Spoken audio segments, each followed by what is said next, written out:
Okay guys, सो इस video में हम एरिस्टोटल के बारे में बात करेंगे। एंड वीडियो स्टार्ट करने के पहले प्लीज़ आई वुड से कि please do like share subscribe my video so that okay so that you can get these kind of videos very soon as I upload it. Okay, so introduction में क्या है इनका, Aristotle का। सो Aristotle एक prominent figure हैं ancient Greece में, and वो एक स्टूडेंट भी हैं प्लेटो के, एंड ट्यूटर हैं टू अलेक्जेंडर द ग्रेट, जो कि सेव करते हैं वेस्टर्न फिलोसफी को। एंड इनका जो वर्क है पर्टिकुलरली द निकोमेकियन एथिक्स जो है, ठीक है, इसको लेकर के इन्होंने अपना ज़्यादा कंट्रीब्यूट किया है। ये जो चीज़ है ये फोकस करते हैं द ग्राउंडिंग एथिक्स को और ज़्यादा गहरा बनाता है इन रियल ह्यूमन एक्सपीरियंसेस के ज़रिए, रादर देन कि एब्स्ट्रैक्ट जस्ट एक आइडल्स बन के, मूर्ति बन के रह जाए, ठीक है। एंड एरिस्टोटल का आइडियाज़ जो है ना वो इन्फ्लुएंस किया है मोरल फिलोसफी को फॉर ओवर 2 मिलेनिया एंड ठीक है। ये जो चीज़ है ये एम्फोसाइज करता है character, virtue and pursuit of the good life पे। एंड अगर बात करें कि बायोग्राफी इंटेलेक्चुअल मिलियू की इनके, ठीक है। सो बायोग्राफी और इंटेलेक्चुअल लाइफ की इनकी बात करें तो अर्ली लाइफ एंड एजुकेशन को देखें तो इनका जो जन्म हुआ था वो स्तागिरा मैसेडोनिया में हुआ था, ठीक है। एंड एरिस्टोटल ने स्टडी किया था एथेंस में फॉर 20 ईयर्स एंड ऑब्जर्व किया था डाइवर्स फिलोसफिकल टीचिंग को अपने अंदर। एंड ही लेटर फाउंड किया था इन्होंने लाइसियम, जहाँ पे ये और उनके स्टूडेंट इंगेज हुए थे एक्सटेंसिव ऑब्जर्वेशन में and collection of knowledge across various disciplines में, ठीक है। अब देखते हैं the distinction from the other philosophers क्या है। सो अनलाइक कि सोक्रेट्स जिन्होंने लिखा था, जिन्होंने कुछ लिखा नहीं था, बट प्लेटो जिन्होंने डायलॉग लिखे थे, एरिस्टोटल ने प्रोड्यूस किया था सिस्टमेटिक ट्रीटीज़ को, जो कि ऑर्गेनाइज नॉलेज था, ठीक है, जो कि ऑर्गेनाइज नॉलेज को इनटू डिस्टिंक्ट फील्ड में कर दिया था, ठीक है। एंड देन इनका जो अप्रोच था एथिक्स को लेकर वो रूटेड है बिलीफ्स में, एक बिलीफ में, जो कि फिलॉसफी जो है वो सर्व करना चाहिए ह्यूमन को, ठीक है, ह्यूमन फ्लरिशिंग को थ्रू हैबिचुअल एक्सेलेंस के ज़रिए। अब यहाँ पे क्या है कि द नेक्स्ट इज़ कि कोर एथिकल टीचिंग क्या है इनकी। तो कोर एथिकल टीचिंग क्या है, सो यहाँ पे ह्यूमन फ्लरिशिंग को देखते हैं, जिसे लिखा गया है ईयू डायमोनिया, ठीक है। सो ह्यूमन फ्लरिशिंग में क्या है कि ईयू डायमोनिया जो कि हाईएस्ट ह्यूमन गुड है वो डिफाइन हुई है as a life time virtuous activity, जो कि अलाइन करती है with the reason rather than the transient pleasure, ठीक है। अब ये जो चीज़ है एम्फोसाइज करती है importance of living as a life of purpose and moral integrity का। देन यहाँ पे वर्च्यू एज अ हैबिट है, यानी कि एरते हैं, यानी कि वर्च्यूज़ जो है ना वो are not innate but are develop through the habitual practice and जो कि सिमिलर होता है मास्टरिंग अ क्राफ्ट, ठीक है। वर्च्यूज़ आर नॉट इनेट मतलब जो आपके अंदर जो मतलब जो अच्छी चीज़ें होती हैं, जैसे जो एथिकल के गुड वर्ड्स है, जो क्वालिटीज़ हैं, वो ज़रूरी है कि सबके अंदर बर्थ से ही हो, पैदाइश से ही हो, ठीक है। सो ऐसा है। देन इससे क्या होता है कि by consistently performing just act, अच्छे काम करते करते अब क्या है कि इंडिविजुअल कल्टिवेट करेगा उनका कैरेक्टर एंड बिकम हो जाएगा वर्चुअस, ठीक है। एंड द गोल्डन मीन का मतलब इनका क्या है एरिस्टोटल का। सो मोरल वर्च्यू जो है ना फाउंड हुई है at the mean between the two extremes, ठीक है, एक्सेस एंड एफिशिएंसी, ना ही ज़्यादा होना चाहिए ना ही कम होना चाहिए, तो उसके बीच में है, लाइक करता है इनका मोरल वर्च्यू। जैसे for instance courage is the balance between the rashness and कावर्डाइज, ठीक है, मतलब बहुत ज़्यादा भागना या फिर बहुत ज़्यादा मतलब पीछे हट जाना। सो उसके बीच में एक करेज आता है, राइट। सो फॉर इंस्टांस इन्होंने दिया एंड देन हाईलाइट करता है importance of context in the ethical decision making, ठीक है। एंड देन क्या है प्रैक्टिकल विजडम की बात करें तो फ्रोनेसिस जो है ना ये प्रैक्टिकल विजडम को लेकर के इन्होंने क्या कहा है, तो यहाँ पे फ्रोनेसिस या फिर practical wisdom is the intellectual virtue होता है, जो कि हेल्प करता है इंडिविजुअल को discern the mean in specific situations, ठीक है। डिसर्न, अब यहाँ पे डिसर्न का मतलब क्या है पर देख लेते हैं, ओके।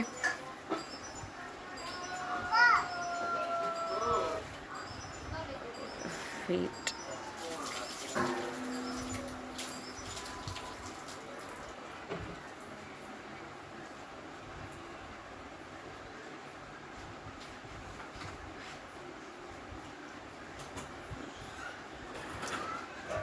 डिसन जल्दी आ सकते हैं।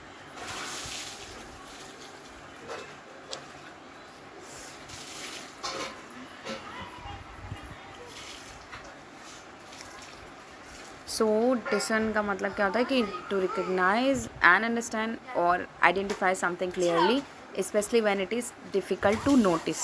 ठीक है, देन यहाँ पे फिर से देखते हैं कि क्या है। सो ओके, फ्रॉनेसिस और the practical wisdom is intellectual एक वर्च्यू है जो कि हेल्प करता है इंडिविजुअल को कि डिसर्न करे the mean in specific situations में। ठीक है, सो इससे क्या होगा कि कंबाइन करेगा या मोरल इंसाइट को विद एक्सपीरियंस एंड गाइड करेगा एक्शन को व्हेन रूल्स में कन्फ्लिक्ट और सर्कमस्टांसेस चेंजेस हो रहे हैं। तो अब यहाँ पे नेक्स्ट है कि role of community and politics को लेकर के इन्होंने क्या कहा है। ठीक है, सो ये कोर एथिकल टीचिंग है इनकी, role of community and politics को लेकर के। सो इसमें अरिस्टोटल ने जो पोजेस करते हैं that the humans are inherently political beings. ठीक है, और उनकी जो हाईएस्ट एस्पिरेशंस हैं वो तभी वो कम्युनिटी के विद इन ही रियलाइज होती हैं। ठीक है, फुलफिल होती हैं। सो मतलब गुड गवर्नेंस और इंस्टीट्यूशन एसेंशियल है कल्टिवेट करने के लिए virtue among the citizen. Illustrate करता है इन सेपरेबिलिटी ऑफ एथिक्स एंड पॉलिटिक्स। ठीक है, इस तरह से ये है। देन इनके कोट्स के बारे में बात करते हैं, तो इनके कोट्स क्या है और उनसे क्या इम्पैक्ट पड़ता है, क्या समझ सकते हैं। तो so we are what we repeatedly do, excellence then is not an act but a habit. ठीक है, बहुत अच्छा बोला इन्होंने। ठीक है, सो ये क्या हाईलाइट करता है कि importance of consistent ethical practice in administration. मतलब what we are what we repeatedly do, हम वही हैं जो बार बार करते हैं। ठीक है, रिपीटेडली एक ही चीज़ को बार बार करते हैं और एक्सीलेंस देन गेन करते हैं। Then is not an act, वो कोई काम नहीं है बल्कि एक हैबिट है। ठीक है, then the good of man is the active exercise of his soul's faculties in conformity with the excellence or virtue, right? The good of man is active exercise of his soul's faculties in conformity with excellence or the virtue, right? So ये चीज़ क्या बताता है कि that encourage करता है civil servant को कि align करे their duties with a commitment to excellence। ठीक है, and the next is that every art and every inquiry and similarly every action and pursuit वो क्या है is thought to aim at some good। ठीक है, मतलब इससे क्या होता है कि ये रीइंफोर्स करता है the idea that the all policies should prioritize करना चाहिए पब्लिक गुड को over private interest. Okay, good. And then the next is the law is reason free from passion. मतलब ये एडवोकेट करता है फॉर गवर्नेंस जो कि बैलेंसेस करता है रैशनल डिसीजन मेकिंग को with moral impartiality. Okay, then next देखते हैं कि क्या है कि relevance to civil service and GS four से कैसे रिलेटेड हो सकता है। सो मतलब कि character building through habits, balance decision making, cultivate करता है practical wisdom and institutional design for flourishing and ethical embedded in politics में। ठीक है, सो ये क्या करता है कि ट्रेन करता है academies should training academies should instil ये चीज़ें अपने अंदर लानी चाहिए डेली एथिकल रूटीन्स में, such as peer reviews and transparent reporting, ताकि फोस्टर कर सके virtuous habit among the civil servant. ठीक है, देन ऑफिसर ऑफन फेस करते हैं extremes in the enforcement and Aristotle का गोल्डन मीन प्रोवाइड करता है एक framework for calibrating the responses to specific situations. And then civil servant need उनको ज़रूरत है कि डेवलप करें contextual judgement through field experience के जरिए and mentorship and scenario based training के जरिए, ताकि इन्हांस करें उनका फ्रॉनेसिस। ठीक है, and then policies in the various sectors में उसका एम ये होना चाहिए कि फॉर होलिस्टिक वेलबिंग जो कि इंश्योर करेगा लेजिस्लेशन एंड नर्चर करेगा condition for the citizen flourishing. Then administration must engage करना चाहिए, एडमिनिस्ट्रेटर को मस्ट एंगेज करना चाहिए विद द कम्युनिटीज़ एंड को क्रिएट करना चाहिए सॉल्यूशन। रिफ्लेक्ट करता है एरिस्टोटल का view that the virtue thrives in the civic life. Okay, then practical application Aristotle का टीचिंग का किस तरह से कर सकते हैं, मतलब वही applicating case studies and answer writing में किस तरह से कर सकते हैं। तो केस स्टडी में जैसे कि एक ऑफिसर है मैनेज कर रहे हैं इंफ्रास्ट्रक्चर डेवलपमेंट को, मस्ट बैलेंस करना चाहिए rapid progress with the environmental considerations and जो कि कहने का शो करेगा या उसे गोल्डन मीन। ठीक है, गोल्डन मीन शो करेगा, मतलब एक golden path. Okay, then theoretical answers में कैसे यूज़ कर सकते हैं, that emphasising the phronesis in the governance, वो इलस्ट्रेट करता है that the need for the practical wisdom that की जो कि कंबाइन करेगा rule based integrity with the situation description से, ठीक है। एंड ऐसे में किस तरह से यूज़ कर सकते हैं दैट दी रिफ्लेक्ट करते हुए एरिस्टोटल के बिलीव कि the end of the politics ये जो है is the good life, administrative effort जो है ना शुड फोकस करना चाहिए cultivating condition for the citizen flourishing, okay. अरे यहाँ पे फ्रोनेसिस का मतलब तो देखा था, I think the practical wisdom, right.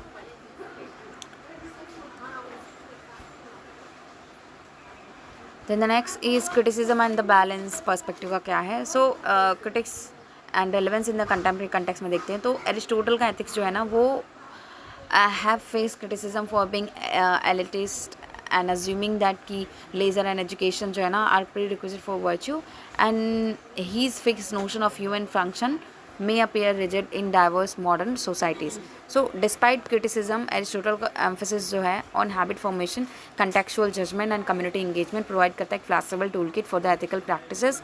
Virtue जो है can be taught at all levels and concept जो है ऑफ मीन का, ठीक है, एक मध्यम चीज़ों को फाइंड आउट करने का, अडेप्ट करता है टू वेरिंग सर्कमस्टांसेस, मेंटेन करता है relevance in the democratic governance, ठीक है।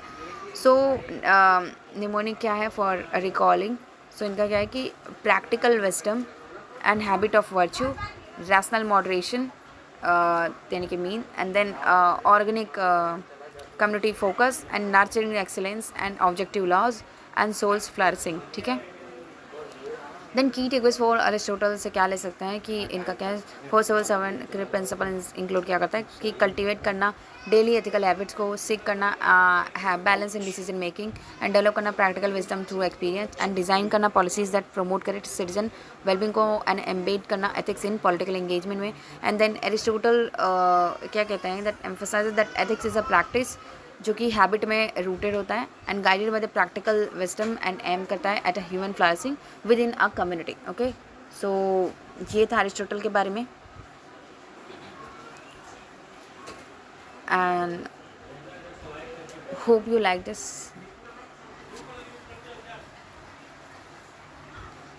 Okay, so take care, bye bye.